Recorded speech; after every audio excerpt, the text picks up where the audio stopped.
Monetary policy of India is also one of the important aspect of economic activity. By monetary policy, country will decide about the issue of currencies, about the circulation of currencies in the nation. They will decide about inflation. They will decide about deflation and various other activities related to the economic activities. Now, in monetary policies, what we are going to study? First of all, we'll study about introduction. Then we'll study about objectives, types of monetary policies, tools of monetary policies, current monetary policy in case of India, and the finally conclusion. See, monetary policy, it is the process by which monetary authority of a country, generally central bank, controls the supply of money in the economy by its control over the interest rates in order to maintain price stability and achieve high economic growth.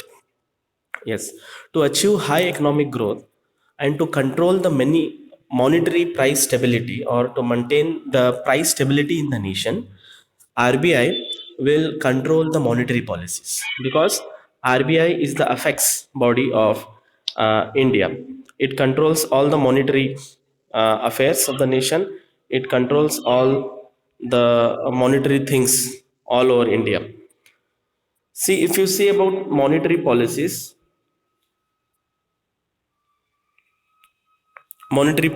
the price stability and achieving the higher growth is done only with the help of monetary policies.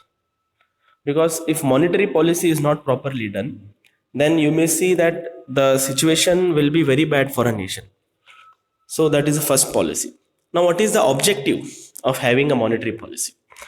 In India, the Central Monetary Authority, the Reserve Bank of India, RBI, what we call, will manage monetary policy, or it is designing the monetary policy to maintain the following objectives. Why we are doing it? There are certain objectives. To achieve those objectives, monetary policy is being designed, is being made by RBI.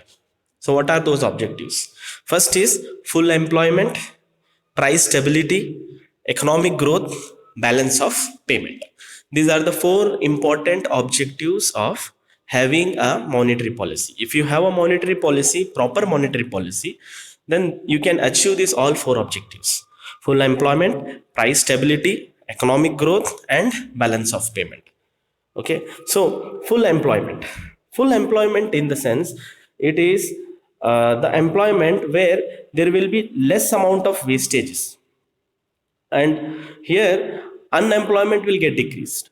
It is an important goal, not only because unemployment leads to wastage of potential output, but also because of the loss of social standing and self respect, right?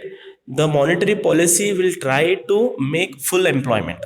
There will be full employment in the nation. If there is unemployment, you may find that country's GDP will go down, country's national income will go down. So to control this all reverse situation, if there is a proper monetary policy, there will be full employment. If there is a full employment, you can find that many people are getting job, or many people are being placed at a well places. Now, due to this particular thing, you may find that there will be less amount of wastages, human resource, right? Or there will be less amount of wastages due to their education or due to their other things. So there will be sectors you can find, even industrial sector, secondary sectors, or service sector. Full employment will be done. Then there will be price stability. One of the objective of monetary policy is to stabilize the price level. The prices should not fluctuate, right? The prices should be stable. It should not increase very high, even it should not decrease, right? If it is increasing very high, a country will go in a phases of inflation, right? If the prices are again going down, you will find that the country is going under deflation. So there should be such thing that there should be stability in the price. To maintain the price stability of the various things, various products and services, RBI should try to have a proper monetary policy, right? There should be no fluctuations, right? Fluctuation should not be there in the prices. Then The next is economic growth. The next objective of having a monetary policy is to achieve economic growth. Right? Economic growth generally is measured in terms of long-term trade, or economic growth can be seen in terms of either the per capita income, either we can compare by GDP, or we can compare by various other process. So by seeing our per capita income of a nation, means the total income of our nation divided by the population of our country, will get per capita income. So the per capita income should be increased. That is the objective of monetary policy. Everybody's income, per capita income means everybody's income should go on increasing. So that is also an object of economic growth, monetary policy. Then balance of payment. Balance of payment will also get increased, right? See, there are three important types of balance of payment. There can be either a favorable balance of payment, there can be a equitable balance of payment, and third is there can be unfavorable balance of payment. If you are importing more and more products from the other countries, right, and you have a lot of credit which you have to give, there can be unfavorable balance of payment, right? And if you are exporting more and more things to the other countries, and you have to receive more money from the other countries, right, because you have exported more, there can be favorable balance of payment. And third situation is there can be equal balance of payment, where your export and imports in terms of money or in terms of goods are equal. So the balance of payment should be proper. That is also an objective of monetary policy. There should neither be more imports from the foreign countries. Now, what are the types of monetary policies? These are four important objectives, right? Full employment, price stability, economic growth, and balance of payment. These are few of the four important objectives. Then the important types of monetary policies are, there are two important types. First is expansionary monetary policy, and the second is contractionary monetary policy. So let us see what this expansionary and contractionary monetary policy is. See, expansionary monetary policy is when a central bank uses its tool to expand the economy by increasing the money supply and lowering the interest rates, which increases aggregate demand, the boost economic growth and measured by gross domestic product. See, this is where RBI wants that the circulation of money should be increased in the nation. They want to print more and more currencies, and they want to lower the interest rate. Whichever bank is there, RBI will tell all the banks to reduce the interest rate, whether it is a housing loan, car loan, or various other types of loan. Interest rate will get reduced, while the circulation of money in the nation will get increased. Due to this, credit creation will happen, and this is done during recession, right? When there is a recession phase in the economy, the RBI will order all the banks to reduce the interest rate, and it will print more and more currencies. Why? They want to overcome the recession, right? Generally in recession, what happens?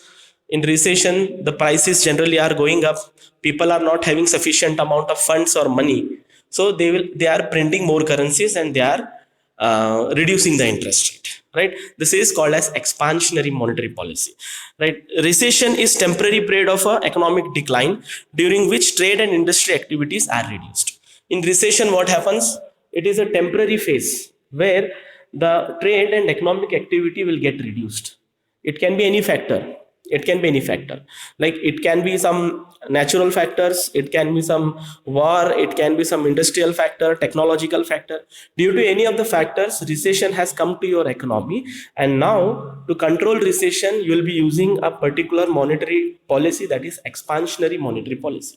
You are issuing more currencies, and then you are reducing the interest rate, right? That is first monetary policy, expansionary monetary policy. Then the second type of monetary policy is contractionary monetary policy. In this, what happens? Contractionary monetary policy are set of tools that slow down the growth rate of the economy to prevent it from overheating. These tools include the credit flow in the economy, the interest rate, and the currency exchange. Hence, monetary policy are being used during inflation. Inflation is what? It is a continuous increase in the price level of the goods and services and increase in the supply of money as compared to some benchmark. Now, you can see that the prices are also going up. With that, there is also increase in the supply of money. In that case, that situation is also called as inflation. Due to this, inflation has happened. So now to control this inflation, the other situation was recession. Now this is inflation. To control this, RBI will go with the second type of monetary policy, that is called as contractionary monetary policy. Here what they do is they will reduce the supply of money. They will reduce the supply of money. Means the printing of currency, what RBI is doing, no, that will get reduced. They will tell the RBI to print less amount of currencies, first of all. Second thing is that they will order the commercial banks, they will order all different types of bank to increase the rate of interest. The rate of interest on the loan will get increased. Due to increase in the loan, people will also they will also not apply more, and even printing of currency is also less. So there will be less supply of money in the country, and the recession will get controlled. So this particular phase is called as particular type is called as contractionary monetary policy. Now, what are the tools? Right, we came to know about the types of monetary policies. We came to know about objectives of monetary policies. Now, what are the tools of monetary policy? How RBI is going to control the monetary policies? First of all is CRR, right? Cash reserve ratio. The cash reserve ratio is a certain percentage of bank deposits which banks are required to keep with the RBI in the form of reserve or balances, right? See, when bank has started or established, every bank has to keep certain amount of bank deposits. Whatever deposit they are collecting, certain percentage of deposit they have to keep with RBI, right, in form of reserve or a balance. That is called as cash reserve ratio. Hence we can see CRR with the RBI lower will be the liquidity in the system and vice versa. If lower CRR is there, it tells that there is more liquidity. Suppose if RBI want to control the supply of money, if they want to control supply of money, they are going to increase the CRR. Increase the CRR. If the CRR increases, bank have to deposit, means all commercial bank have to deposit more money with the RBI. In that case, the supply of money will get reduced. Right? If reverse situation, if RBI wants that circulation of money should be more in the nation, then they will reduce the supply, they will reduce this rate of CRR. If the rate of CRR is reduced, the commercial banks and other banks, they will keep the money as a CRR with the RBI will be less. So they will get more amount of money to give as the loans. So similarly, cash creation will happen, cash credit creation will happen. So that is the first tool, that is called as CRR. Second is SLR, statutory liquid ratio. Here in this, it is an Indian government term for reserve requirement that commercial bank in India required to maintain in the form of gold, government approved securities before providing the credit to the customers. Right? This SLR will be kept by themselves, and here when they are providing any loan to the customer with their own deposits, they have to keep with themselves. So such kind of reserve what they are keeping with themselves, it is called as statutory liquid ratio, and this is also one of the important tool of monetary policy. Third is repo rate. Repo rate is the rate at which RBI lends to its client, generally against government securities. Right? They will give this against the government securities to their clients. The clients can be banks or financial institutions. It can even be a companies. So against the government securities, the repo rate is given. So a reduce in the repo rate helps the commercial bank to get more money at a cheaper rate, and increase in the repo rate discourages the commercial bank to get money at the increased expensive. Right? If the RBI wants to control the circulation of money, they will increase the repo rate.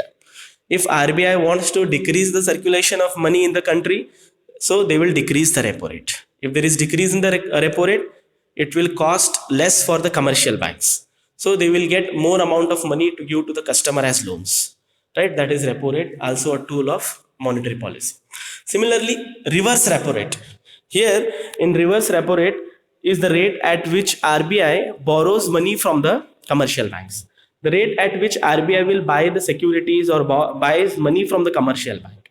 Right? The increase in the repo rate, suppose if the repo rate is increased, it will increase the cost of borrowing and lending of the banks, which will decrease the public to borrow money. Right? Again, if there is increase in the repo rate, it will decrease the cost of borrowing and lending. Right? And it will discourage the public to borrow money and will encourage them to deposits. Again, it is reverse of it. Next is bank rate. So it is a rate at which RBI is ready to buy or discount bill of exchange, right, or other commercial papers, right. It can be some other papers like promissory note in some exchange, right. This rate has been aligned to some agencies, right. So therefore, automatically as when the rate changes alongside policy, repo rate changes, right. So many factor is considered here. It can be commercial banks or it can be other banks. So when the rate changes, there will be change in the bank rate. If the bank rate increases, or if the RBI want to rediscount the bill of exchange, commercial papers, or it can be any kind of bills, right? It can be any kind of bills aligned. So their repo rate will affect and monetary policy will also get affected. Then similarly, open market operation, it includes both outright purchase or sale of government securities, or it can be anything where a government is either going for some absorption or liquidation. So there also this term will get affected, and this is also a very important tool of for RBI. Then marginal standing facility, right. So this a facility under which scheduled commercial bank can borrow an additional amount of overnight money from the RBI by dipping into the statutory liquid ratio portfolio up to a limit, right, at a penal rate of interest, at some marginal rate of interest. If the commercial bank wants to buy certain extra amount of loan from RBI, they can surrender their SLR, right. They can surrender their statutory liquid ratio, and then they can get their desired amount of loans. So that rate is called as marginal standing facility, MSF, right, margining standing facility. Now that MSF will also be called as a tool of monetary policy, because if more amount of loan, again additional loan is given to commercial bank, they get a more chance to give loan to the customers, right. Again, that is it will increase the circulation of money in the nation. Okay, now if you see current monetary policy of India, on October 4, during the first monetary policy committee, the Urjit Patel was the governor. Now the current governor is different. So he has made certain changes. Right, what they have done is decision taken to change in some instruments of monetary policy, which involves policy repo rate, reverse repo rate under liquidity adjustment facility, or marginal standard facility rate at the bank rate. Right. So what are the changes? Following are the data. You can see under Urjit Patel has announced the decision to cut the policy repo rate 25 basis point from 6.5% to 6.25%. Right, it was 6.25, they have reduced up to 6.25%. The reverse repo rate under LAF stands adjusted to 5.75, and the marginal standing facility rate at the bank rate to 6.75%.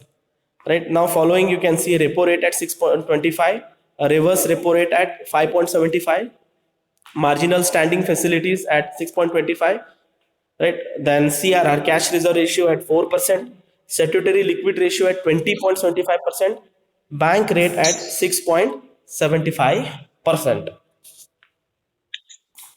Now in conclusion, we can see policy, it is very much important for the economic growth of any country, whether it is India or any other country.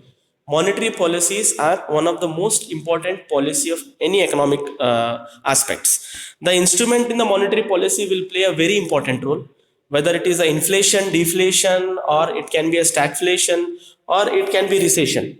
Any phases you can take. In all the phases, monetary policy will play a very, very important role. And to adjust economic conditions, right? When there is some change in some technology or change in economic condition, monetary policy and current economic situation will help a lot for the economic growth of a country.